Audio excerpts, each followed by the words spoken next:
A cocky social media influencer, desperate for viral content, decides to stage a fake attack on a royal guard, pretending to lunge at him for shock value. His followers expect laughs and views, but what they get is a brutal lesson in why you don't mess with the king's finest. Jake knew this was going to be his biggest video yet. Standing outside Buckingham Palace, he adjusted his baseball cap and smirked at the camera. The familiar thrill of a stupid idea brewing into something reckless bubbling inside him. Millions followed his every move.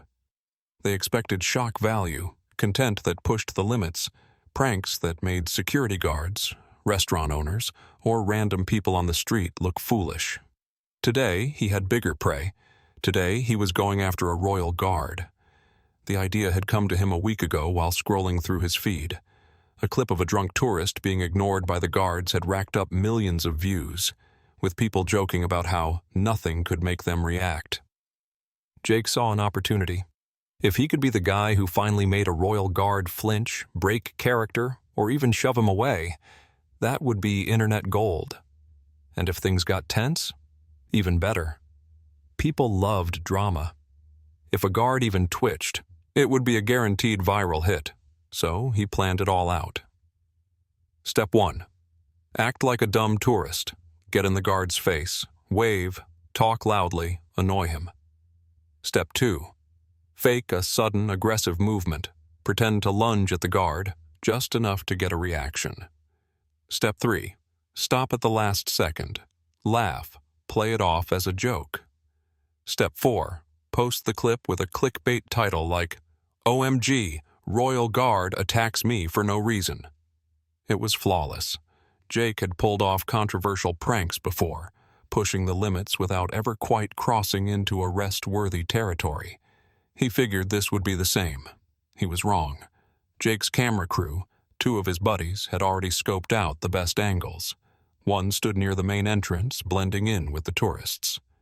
The other positioned himself near the railings, pretending to be just another visitor filming the palace. The guards were in position. 2 stood near the entrance in impeccable formation. Red coats stiff as iron, black bearskin hats towering above their heads, rifles gripped with absolute precision. Jake had never seen that kind of discipline before. It was intimidating, but only for a second. They were just guards, right? They weren't going to do anything. Not to him, not in front of hundreds of cameras. As Jake walked toward the palace, he could already feel the energy shifting. Tourists were watching him. Some whispered, others chuckled, recognizing him from his videos. A few even started recording, expecting something to happen. Jake grinned. This was exactly what he wanted. His crew was in place. The guards were locked in their robotic stance. The audience was waiting. He took a deep breath, cracked his knuckles, and stepped forward. It was time to push the limits. Jake moved with confidence, rolling his shoulders as he approached the guard. The closer he got, the more unreal it felt. The royal guard was like something out of a painting. His uniform crisp, his boots polished to a mirror shine, his rifle held perfectly still. The towering bearskin hat made him even more imposing, casting a shadow over his unreadable expression. But Jake wasn't here to admire centuries-old military discipline. He was here to break it. Jake paced in front of the guard, hands in his pockets, acting as if he were just another clueless tourist. He made a show of waving obnoxiously in the guard's face. No reaction. He moved closer, tilted his head, pretending to inspect the guard like a wax figure at a museum. Still nothing. Tourists in the crowd murmured, cameras shifting in his direction. Perfect. Jake turned to his own camera, the one hidden in the crowd, and grinned. Then he escalated. Jake started talking loudly, his voice cutting through the general murmur of the palace square. "Damn, bro, is this guy even real?" he said, gesturing at the soldier. He leaned in. Too close. Nothing. Jake exhaled dramatically. "Oh, I get it. He's in NPC mode. A few people in the crowd snickered, still no movement from the guard. Jake pretended to trip forward, landing inches from the soldier's boots, and looked up with exaggerated surprise. "Oh no, I almost touched the king's soldier. What happens now, huh?" A few tourists laughed nervously. Some whispered. The phones were definitely rolling now, and the guard? Absolute stillness. Jake's ego swelled. At this point, more tourists were staring at him than at the palace itself. He could hear whispers. "Who is this guy? He's trying to make the guard break. Idiot's gonna regret it." Jake thrived off the attention. That's when he moved to the final phase of his plan, the part that would get views in the millions. Jake squared his stance, took a deep breath, and lunged forward. Not touching the guard, just enough to make it look like an attack. Just enough to make the guard flinch, react, anything. He expected an awkward shuffle, maybe even an annoyed push. Instead, the rifle moved, lightning fast, direct, controlled. Jake didn't even have time to think before the guard reacted. The air cracked with movement. Jake had expected hesitation, maybe a delayed reaction, but what he got instead was instantaneous precision. Before he could fully process what was happening, the royal guard was already in motion. The rifle snapped up, the polished steel bayonet gleaming as the weapon angled toward him with absolute control. It wasn't reckless. It wasn't panicked. It was a soldier executing a trained response with deadly efficiency. Jake's stomach dropped. A fraction of a second ago, he had been in control. He had built this moment, controlled the attention, dictated the narrative. Now he wasn't the prankster. He was the threat. And the royal guard had neutralized threats before. Jake's instincts screamed at him to step back, but his body refused to move. The guard's stance was perfect, unshakable, his grip on the rifle firm but fluid, ready for whatever came next. His gaze, previously fixed straight ahead in disciplined silence, was now locked onto Jake with an intensity that sent ice through his veins. Jake felt like he was standing in front of a predator. His heart slammed against his ribs. The tourists, who had been giggling seconds earlier, had gone completely silent. The laughter was gone. The amusement was gone. This wasn't a prank anymore. This was real. The energy in the square shifted violently, every person present understanding with terrifying clarity that something had changed. Jake's camera crew was still filming, but he barely processed it anymore.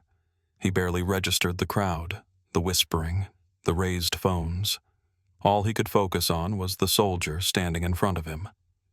He had been so sure the guards were just ceremonial figures, part of the background, trained to be nothing more than an unmoving display of discipline. But now he saw it, the presence beneath the uniform. This wasn't some hired security guard in a costume. This was a soldier, a trained professional, a man whose entire existence was built around discipline, reaction, and control. And Jake had just tried to breach that. His breathing turned shallow, ragged, but he didn't dare move. The guard hadn't spoken. He hadn't needed to. The rifle alone spoke volumes. It was a barrier, a warning, a statement. You are not in control anymore. Jake's legs tensed, his entire body screaming at him to step back, to undo what he had just done. But he wasn't sure if that would help him anymore. He had crossed a line, and now he had to face the consequences. The world had shifted in an instant, and Jake was at the center of it. The tension in the air was thick enough to choke on. The royal guard stood locked in a defensive stance, rifle angled in absolute control. His movements had been so fast, so precise, that Jake still hadn't caught up to what had just happened. 1 second, he had been in charge of the moment, the main character in his own viral stunt. Now, he was just another idiot who had gone too far. His entire body screamed at him to back up, to de-escalate, but the decision wasn't his to make anymore. The guard had seen an intruder, a potential security threat, and the royal guard was trained to deal with threats. The realization sank in like a stone in Jake's gut. This wasn't about a prank anymore. This was about protocol. And protocol demanded action. With a single, terrifyingly fluid motion, the guard took a full step forward, his boot striking the ground with the force of a command. Jake barely had time to breathe before impact. The rifle moved again, the butt of the weapon slamming directly into his chest with brutal efficiency. A controlled, practiced strike. It wasn't reckless. It wasn't excessive. It was calculated. Jake's breath vanished. The force of the hit ripped through him, his lungs locking up as if he had been punched by a steel hammer. Pain exploded across his ribs, radiating outward in sharp, stinging waves. His legs gave out almost instantly, his body folding in on itself as he collapsed backward onto the pavement. The moment his back hit the ground, a shocked gasp tore through the crowd. Phones tilted downward, still filming, capturing every agonizing second. Some people cheered, others gasped in horror, but Jake could barely process any of it. His ears were ringing, his chest ached from the impact, his mind struggled to catch up to what had just happened. One moment he had been standing, mocking, provoking, pushing his luck. The next, he was flat on his back, staring up at the sky, completely humiliated. The worst part? The guard had already reset.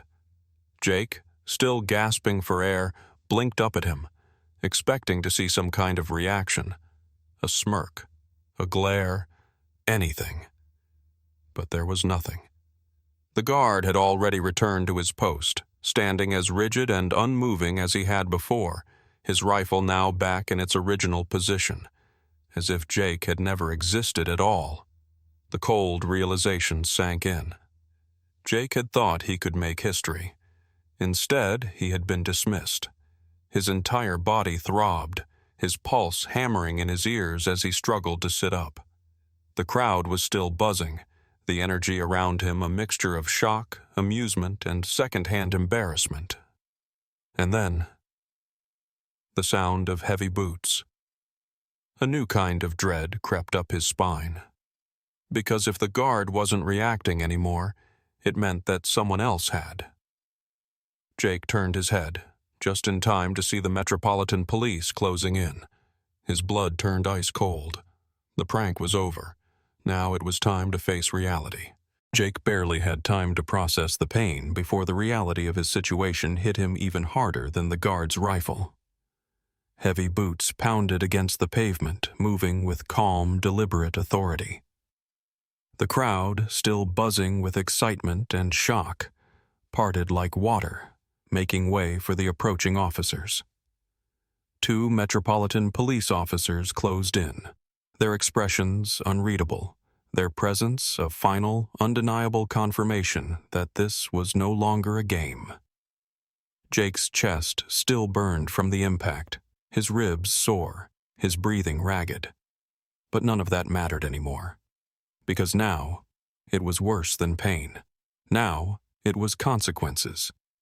He had no control left. The officers didn't hesitate. One gripped his arm, firm but professional, while the other spoke in clipped, authoritative tones. "Get up." Jake didn't argue. His legs shook as he pushed himself upright, the humiliation thick and suffocating. Phones were still pointed at him from every angle. His audience, the one he had craved so badly, was still recording, but now they weren't laughing with him. Now they were watching him be escorted away. A few in the crowd murmured, "Idiot actually thought he could mess with a royal guard." That's going to be all over the internet. Hope he enjoys the inside of a jail cell. Jake's stomach twisted. This wasn't just a bad prank gone wrong. This was an international embarrassment. The officers led him through the square, past rows of tourists who had stopped caring about Buckingham Palace altogether, because now he was the main event. Every step felt like an eternity, the weight of his own arrogance pressing down on him. His camera crew was still filming, but now they weren't hyping him up. They weren't shouting encouragement or talking about how epic the footage was going to be. They were silent, because even they knew. This was career-ending. As he was pushed into the back of a police car, the reality fully settled in. This wasn't just a stupid fine. This wasn't just a slap on the wrist. He had breached security at Buckingham Palace. His name would be in reports. He might be banned from the UK. And worst of all, the video was already viral. Millions of people, his fans, his critics, complete strangers, were already watching his biggest humiliation play out in real time. Instead of a legendary prank, instead of a moment that would elevate his brand, he had become a cautionary tale, a walking joke, the guy who thought he could outsmart the unshakable royal guard, and got taken down in seconds. As the police car pulled away, Jake glanced back one last time at the palace gates, and there, still standing, still unmoving, still utterly indifferent to him, was the royal guard. Exactly where he had been before, exactly as if Jake had never mattered at all. The guard had done his duty. And Jake? Jake had learned a lesson he would never forget.